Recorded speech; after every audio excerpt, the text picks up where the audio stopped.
पृष्ठभूमि, तनाव का उभार। 22 अप्रैल 2025 को जम्मू और कश्मीर के पहलगाम में एक भयानक आतंकवादी हमला हुआ।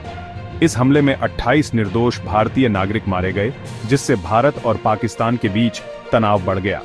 यह घटना पाकिस्तान स्थित आतंकवादी समूहों द्वारा भारतीय क्षेत्र को अस्थिर करने के प्रयासों की एक कड़ी में नवीनतम थी। भारत सरकार ने संयम बरतने और राजनयिक माध्यमों से अंतर्राष्ट्रीय समुदाय को शामिल करने के अपने प्रयासों के बावजूद पाकिस्तान से उत्पन्न आतंकवाद से निपटने के लिए एक निर्णायक कार्रवाई की आवश्यकता स्पष्ट हो गई। ऑपरेशन सिंदूर एक जवाबी कार्रवाई। 6 मई 2025 को भारत ने ऑपरेशन सिंदूर शुरू किया, जो पाकिस्तान और पाकिस्तान के कब्जे वाले कश्मीर में आतंकवादी ठिकानों के खिलाफ हवाई हमले की एक श्रृंखला थी। यह ऑपरेशन पहलगाम हमले के मद्देनजर भारत की ओर से एक साहसिक और गणनात्मक प्रतिक्रिया थी। इसका उद्देश्य सीमा पार से संचालित होने वाले आतंकवादी समूहों को एक कड़ा संदेश देना और अपनी धरती से उत्पन्न होने वाले आगे के खतरों को रोकना था।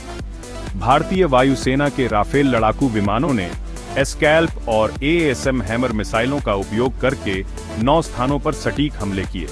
इन ठिकानों में बहावलपुर, मुरीदके, सियालकोट, भीमबेर, कोटली और मुजफ्फराबाद जैसे क्षेत्र शामिल थे, जिन्हें जैश-ए-मोहम्मद और लश्कर-ए-तैयबा जैसे आतंकवादी संगठनों के लिए प्रशिक्षण शिविरों और रसद केंद्रों के रूप में पहचाना गया था। ऑपरेशन को अंजाम देने में भारतीय वायुसेना ने अत्यधिक व्यावसायिकता और सटीकता का प्रदर्शन किया, यह सुनिश्चित करते हुए कि आसपास के क्षेत्रों में कोई संपार्श्विक क्षति न हो। विपक्षी विचार और अंतर्राष्ट्रीय प्रतिक्रिया। जैसा कि अपेक्षित था, भारत की कार्रवाई पर पाकिस्तान की तीखी प्रतिक्रिया हुई। पाकिस्तान ने हमलों की निंदा करते हुए उन्हें आक्रमण का कार्य बताया और दावा किया कि उसने भारतीय विमानों को मार गिराया है, एक दावा जिसे भारत ने स्पष्ट रूप से खारिज कर दिया। पाकिस्तान ने नियंत्रण रेखा पर भारी गोलाबारी का जवाब दिया, जिसके परिणाम स्वरूप भारतीय नागरिक कैजुअल्टीज हुई।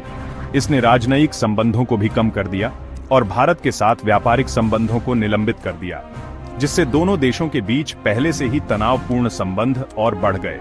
अंतर्राष्ट्रीय प्रतिक्रिया मिश्रित थी, जिसमें अधिकांश देशों और संगठनों ने संयम और संवाद का आह्वान किया। संयुक्त राष्ट्र महासचिव ने तनावों को कम करने और शांतिपूर्ण समाधान खोजने का आग्रह करते हुए चिंता व्यक्त की। संयुक्त राज्य अमेरिका, भारत का एक महत्वपूर्ण रणनीतिक भागीदार, ने पाकिस्तान स्थित आतंकवाद से उत्पन्न खतरे को स्वीकार करते हुए आतंकवाद के सभी रूपों की निंदा की। हालांकि इसने दोनों पक्षों से संयम बरतने और तनाव को और बढ़ाने से बचने का भी आग्रह किया। रूस, चीन और यूरोपीय संघ सहित अन्य देशों ने भी इसी तरह की भावनाओं को प्रतिध्वनित किया, इस क्षेत्र में शांति और स्थिरता बनाए रखने के महत्व पर जोर दिया। परिणाम और भविष्य के निहितार्थ। ऑपरेशन सिंदूर ने भारत पाकिस्तान संबंधों की नाजुक प्रकृति और इस क्षेत्र में सीमा पार आतंकवाद के खतरे को उजागर किया। भारत की कार्रवाई, हालांकि विवादित है, को पाकिस्तान स्थित आतंकवादी समूहों को एक मजबूत संदेश भेजने के लिए एक निर्णायक कदम माना जाता है।